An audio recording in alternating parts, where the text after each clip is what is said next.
Hi all, അസ്സലാമു അലൈക്കും, welcome back. ഞാനിന്ന് ഉണ്ടാക്കാൻ പോകുന്നത് നല്ല അടിപൊളിയായിട്ടുള്ളൊരു ബ്രേക്ക്ഫാസ്റ്റിന് വേണ്ടിയിട്ട് ഉണ്ടാക്കുകയാണെങ്കിൽ അങ്ങനെ ചെയ്ത് വെക്കാം. അതല്ല നമുക്ക് വൈകുന്നേരങ്ങളിലൊക്കെ മക്കൾക്കൊക്കെ ഉണ്ടാക്കി കൊടുക്കാൻ പറ്റുന്ന നല്ലൊരു റെസിപ്പിയാണ്. അപ്പോൾ എല്ലാവരും ഈ വീഡിയോ ഒന്ന് ഫുള്ളായിട്ടൊന്ന് കണ്ടു നോക്കാം കേട്ടോ. ആദ്യം തന്നെ ഞാൻ 2 ടേബിൾ സ്പൂൺ ഗീ എടുത്തിട്ടുണ്ട്. അതൊന്ന് ചൂടായി വന്നതിന് ശേഷം അതിലേക്ക് ഞാൻ സെസമിൻ സീഡ്സാണ് ചേർത്തിട്ടുള്ളത്. ഗീ ഇല്ലാന്നുണ്ടെങ്കിൽ നമുക്ക് വെളിച്ചെണ്ണ ചേർത്ത് കൊടുക്കാം കേട്ടോ. പക്ഷെ ഒന്നുകൂടി ടേസ്റ്റ് ഗീ ആണ്.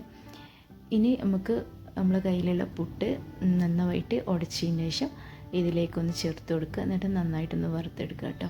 ഒരുപാട് കാര്യങ്ങളൊന്നും ചെയ്യാനില്ല, ഇത്ര തന്നെ. വേണമെന്നുണ്ടെങ്കിൽ 2 ഏലക്ക പൊട്ടിച്ചിട്ട് കൊടുക്കാം, അതിൻ്റെ ഒരു ടേസ്റ്റും കൂടി ഉണ്ടാവും.